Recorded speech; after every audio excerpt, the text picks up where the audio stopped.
Day weekend travel rush was just the start of what's to come this summer. If you're catching a flight, expect plenty of other travelers to be doing the same. Joining us to continue the conversation of summer travel at SeaTac Airport is Perry Cooper, the Media Relations Manager for Seattle-Tacoma International Airport. Good morning to you, Perry. Good morning, you guys. How you doing? Good. Thanks so much for coming on. So first, can you give us an update on how travel went over Memorial Day weekend? How many people traveled through SeaTac? So we were busier than last year, but not quite record levels. So when we're talking about it, we're about 3% below what we saw in 2019, which was our busiest time of our history. So as we look ahead towards the summer, we're going to get even busier. But for that weekend in particular, we were expecting about 750,000 passengers to go through, and that's about what we saw. Maybe a little bit less than 3% of what we had for record numbers in 2019. Perry, let's dive a little bit more into what we're expecting over the next couple of months at SEA. Are you expecting a record number of travels this summer? We are expecting about 15.5 million passengers to go through the airport just in the summer months of June through August. And folks may not realize, but that is our busiest time of the year here in Seattle. A lot of other markets around the country, the holidays, especially the winter, like Thanksgiving and Christmas, can be the busiest time of the year. But for us here in Seattle, it's the summer months that are the busiest, number one. So you'll see the majority of our top third busiest days of the year sometime between June and the end of August, and our busiest day somewhere usually in mid-August, or excuse me, mid-July to mid-August, somewhere in there. You'd think people would want to stay in town during the summer months here, right? We shine around this time of year. Right. Yeah. Exactly. Yeah. I think the same way, but everybody's getting out. That it's really the big key and the kickoff for it is when everybody goes on summer break for the schools. Right. So all the kids are out. As soon as we start to see those school districts, when Bellevue, Seattle, Everett, Issaquah, all those folks start to get out, which is about the week of the 20th this year for June. That following weekend, it's like, get out of the way, everybody, because we're all heading out, whether it's going to relatives or the vacation things that we've got planned. Kids are out of school. We want to get out. Makes sense. Okay, so pretty broad question here, but what do people need to know before heading to the airport this summer? The biggest thing this year is we want to get people to understand, if you haven't been here for a while, it's going to look a little different. So number one, right now for the next couple of weeks, checkpoint 3 is closed because we're doing some renovation there that's going to add some more lanes, which is a great thing because we want to get that done before the summer push starts to happen, and that'll help the amount of throughput that we get. But also we've got continued construction on the north end of the terminal in and around the Alaska ticketing area. It's called our SEA Gateway project, and that's going to have some scaffolding in and around checkpoint 5. So that may be a place that a lot of people tend to go. That's our furthest north checkpoint. You're going to see a lot of scaffolding there. So you're going to be looking around going, gosh, what's all this stuff doing, hanging around in here? It's for an improvement that you're going to really love when we get finished with it. But right now, it makes it for a little bit of a winding way to get in and through the checkpoint. What we want to remind people of is that there's going to be different checkpoints that may be faster for you to get through than the one that you may usually use. So listen to our pathfinders, our folks in green shirts, our folks that are helping us out, what we call VIP folks.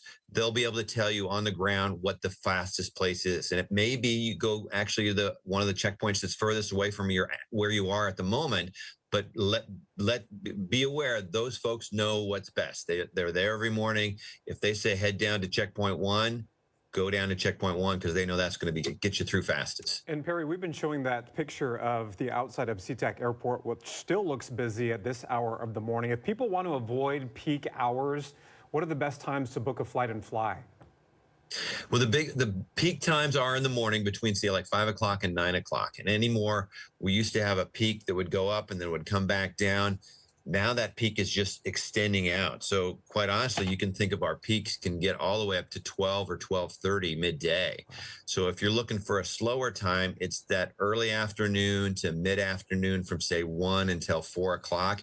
Then it gets busy again in the early evening, especially inbound. But for those folks that are going outbound, It gets busier because the number of checkpoint lanes will go down because you don't have as many people, and you've got that staffing situation where TSA has to balance out where their folks go. They put the most of their folks in the morning where the busiest times are, and then in the afternoon they won't have as many lanes open. So you could still run into some long lines there. So keep in mind, if you do have an afternoon or early evening flight, still get there early, 2 hours ahead of a domestic flight, 3 hours ahead of an international flight, because you may still see some long lines there because of that situation. Good heads up on that. So is the airport doing anything differently than previous years to help ease travel headaches? Well, what we're working on right now is what we call our SCA upgrade SCA, and that's a $5 billion capital improvement project. So those are investments that we've been working on for the last couple of years, and we'll go through the next 5 years as well too. So even though you're seeing construction right now, those are improvements that are going to help us down the line. A big one that folks will see here coming up later this year, actually after the summer, is we're actually going to open a brand new checkpoint. So checkpoint 1 is a brand new concept that we're putting actually not on the ticketing level where all of our other checkpoints are, but down below on the baggage level near the arrivals hall. So the idea there is it gives us some more space. And if you've heard us talk before, we talk about we're one of the most space constrained airports in the country. Based on the number of passengers that we have go through, we're one of the smallest spaces in the country for an airport that manages over 40 million passengers. And we're over 50 million here just in this last year, and are going to be more this year. So with that in mind, we have to find every nook and cranny that we can to find space to build up everything from amenities to checkpoint spaces. We don't have the opportunity like a Denver or an LAX that can just build a new building or build a new terminal and you can add a bunch of easily accessible checkpoint spaces. We have to find ways in which we can squeeze it into spots. This checkpoint 1 opportunity gives us a chance to do it on a space on the lower level. It'll be a space where we'll have 5 to 7 more lanes, and then we'll also be able to add a couple of more lanes in that north gateway project we were talking about for checkpoint 5. So overall, we're looking to add 4 more lanes just for this year, for this summer to begin with, to allow us about 600 more people per hour to go through the checkpoints. And then checkpoint 1 will increase that even further. That'll open probably sometime in October or November this year. Interesting. Perry, as you and I have talked about a number of times over the years, there's not a lot of room to go this way with SeaTac. It's kind of figuring out how you can rearrange things going this way. And obviously that's what you guys are doing over there. Yeah, it's a great thought. We talk about it's not growing out, but it's growing up. And you've seen it already in a couple of our projects that we've finished. Our central terminal has built up now. We've got the American Express lounge that's on top of our tenants that have been there before. On the north side, you've got the Brewtop Social, which is on top of Salty's restaurant right now. So those are second level pieces that we're taking advantage of that we hadn't had before. We've done that with the N Concourse as well, too, the big expansion that's gone on there. And coming up, the C Concourse expansion is going to do the same thing. We're actually building 4 new floors above the space that's there right now. That's really exciting. We have a construction crane right in the middle of the airfield, which you don't see very often because planes don't like big things standing in their way. It's all approved by the FAA, so it's all safe.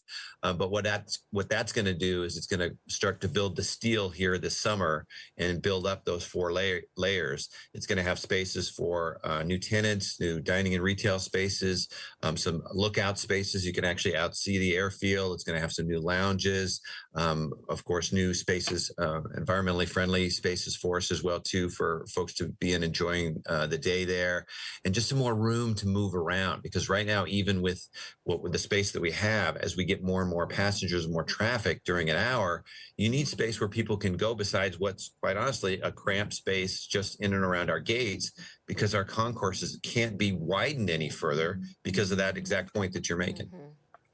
Thank you so much for sharing all of the information and what's to come. We appreciate you joining us. And we look forward to everybody having great vacations and travels. Thank you. Yeah, so many changes happening at SeaTac. It's kind of crazy.